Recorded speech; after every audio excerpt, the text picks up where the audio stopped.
Hi, tonight I'm going to make some pan-seared salmon, and this is a dinner that is cobbled together from a lot of different ingredients we had in our own pantry in our house. My wife picked up some salmon a few days ago from Aldi, and I'm going to pan-sear that in a cast iron skillet. And we have some chickpeas that were in our pantry, some butter, some roasted cherry tomatoes, capers, and this is kind of loosely based on a dish we had when we were on our honeymoon in Paris. We went to this great bistro right near the Eiffel Tower, and we had a seared fish that came with a very vinegary sauce with some roasted tomatoes and brown butter. So what I've done is browned a little bit of butter on a very low heat, just kind of browning all those milk solids and letting it become really nice and toasty and nutty. And then I took some cherry tomatoes that we had, and I tossed them with a little bit of olive oil and salt and pepper. And I'm going to throw those in the oven so that they can roast and become really intense and break down. Then I'm going to portion out my salmon and prep a few more things for my mise en place, so I have everything I need to quickly make this dish, and then I'll show you how we whip it all together. Cherry tomatoes are in the oven roasting. I'm going to hit that to convection so they get a little jump start. And then I'm going to take this salmon, cut it out of the package here. Like I said, we do a lot of Sitka salmon here. My wife was over at Aldi, she was at Trader Joe's the other day doing some last minute shopping, and she found this great deal on Atlantic salmon from Chile. So I'm going to take this, and I think I'm going to leave the skin on here, but I'm going to cut it down into much more manageable sizes. So I'm going to cut it right down the center. There's a little hinge there, and cut through that. Make this into some nice looking cuts. I'm going to leave some of it for tomorrow night's dinner, but I'm going to trim this up, and everything I trim up as I square off these fillets is going to get used up in a salad tomorrow. But for Michelle and I tonight, I'm going to take two nice big skin-on pieces, and we're going to get those seared up for our dinner tonight. Now I'm going to keep this nice and clean. Always wash your hands, as I did before I started this. I'm going to use a fresh cutting board here, wipe down my knife. Everything's going in the same pot tonight. And this simple dish, I'm going to take a little bit of fresh garlic and slice that up, and I have a few Thai bird's eye chilies. So we like spice around our house. And I would also recommend that if you do go out shopping, maybe you give some of the small local ethnic stores a little of your business. They might be great places to find some different ingredients. They might even have toilet paper when the big stores don't. So this dish is going to have the roasted tomatoes, which are in the oven, some really thinly sliced garlic. We're just going to gently melt this into the tomatoes, so we have a very nice perfume of garlic, not too strong of a garlic flavor, but we also want this nice spicy chili. Some people take the seeds out because they really feel like the seeds add a little bit of spice, but like I said, in our house we like spice. In fact, when I met my wife, she told me her favorite food was spicy food, and so I've tried to always give her a little bit of spice in everything I make. So I have pretty much everything ready here. I'm going to use some chickpeas. We opened a can. We're going to use a little bit of the liquid in there, which is called aquafaba, which will help thicken up our sauce as we build it. Some capers, give it that Mediterranean flavor. A couple of sprigs of fresh thyme we're going to throw into this, and then we're going to mount some butter in there at the end. For the vinegar portion, I'm using a really good barrel-aged red wine vinegar from Tuscany, and that's going to give this dish a real complexity. Also, what I have at the restaurant, if I do a dish like this, I might wilt some spinach in there or some escarole, but today all I have in the house is butter lettuce from Trader Joe's, so I'm going to wilt some of that in there, and then I'll show you how we plate that in a few seconds. So I'm going to pull our salmon out, back onto the heat here.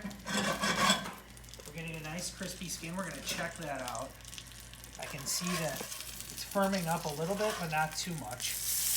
What I want to do is flip it onto the flesh side now, just to get a little bit of a sear. And as you can see, it was in a convection oven at 400 degrees, only for about 2 to 3 minutes. It's still quite, it's not quite firm to the touch, but it's getting there.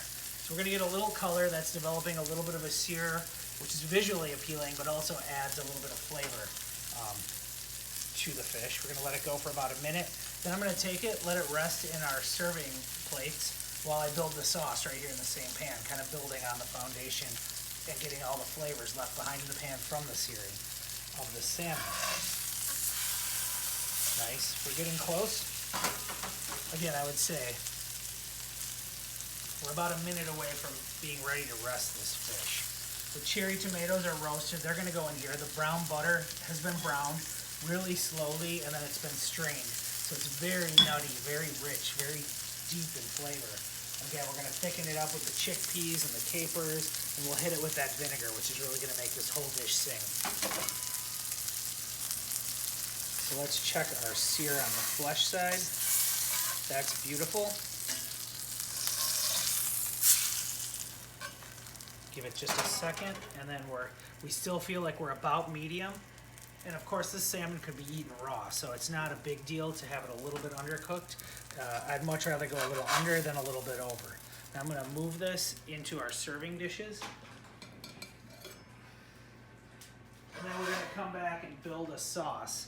And we're going to serve that sauce directly over the fish. So it's bathed in this delicious sauce.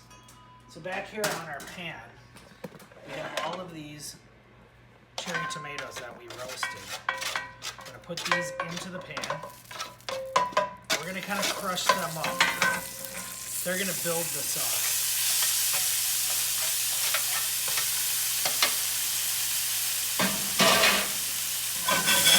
Tomatoes crushing up. We're going to add a little bit of this brown butter to it. There's that deep flavor I was talking about. Right now, some of that sliced garlic kind of melted in there. Throw in all of that spicy Thai chili. A little bit of capers. I'm going to break these tomatoes up.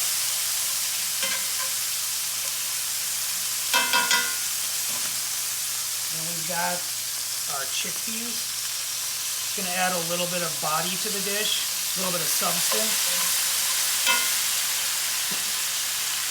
And this is exactly how we cook in the restaurant. Each dish made to order. Some sprigs of fresh thyme, so we have a little bit of an herbal quality. Go through, add a little salt and pepper to this.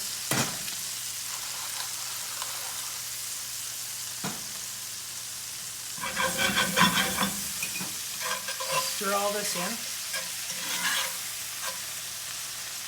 Crush up those tomatoes, creating a little bit of a sauce.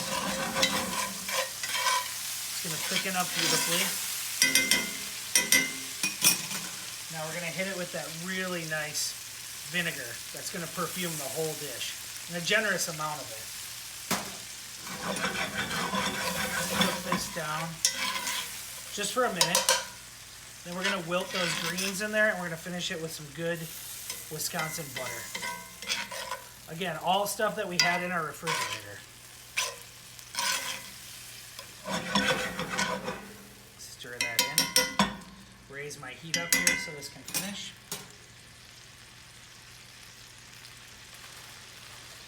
Now I'm going to wilt those leaves of butter lettuce in here, and they're going to wilt down pretty good.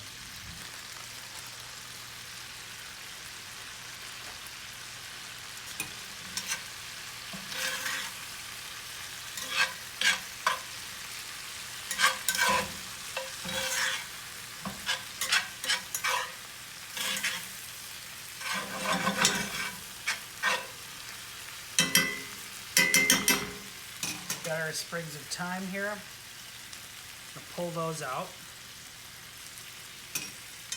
And as this lettuce wilts, I'm going to just finish it with a little bit of butter.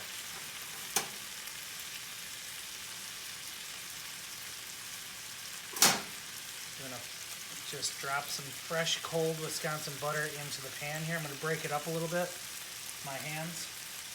If I think I need a little more liquid to the sauce, I add in a little bit of the juice from the chickpeas. And we're just going to swirl this in, and the dish will be done as soon as that lettuce is all wilted. A few stray sprigs of thyme there.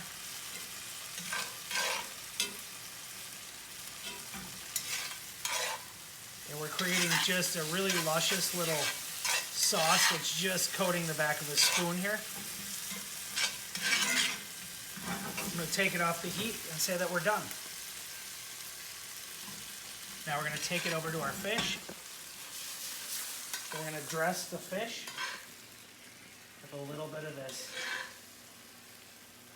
delicious wilted greens, chickpeas, roasted tomatoes, and thyme with brown butter and vinegar. And this nice hot vegetables kind of cascading over the fish. So a little bit of the sauce will collect in the bottom of each dish.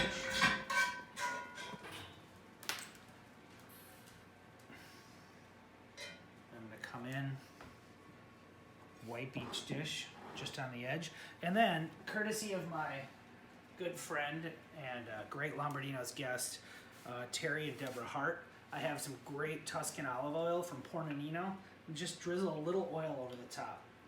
Give it a little hint of really delicious, fresh, peppery finishing oil that brings it all together and gives it that little taste of the old country right at the end. So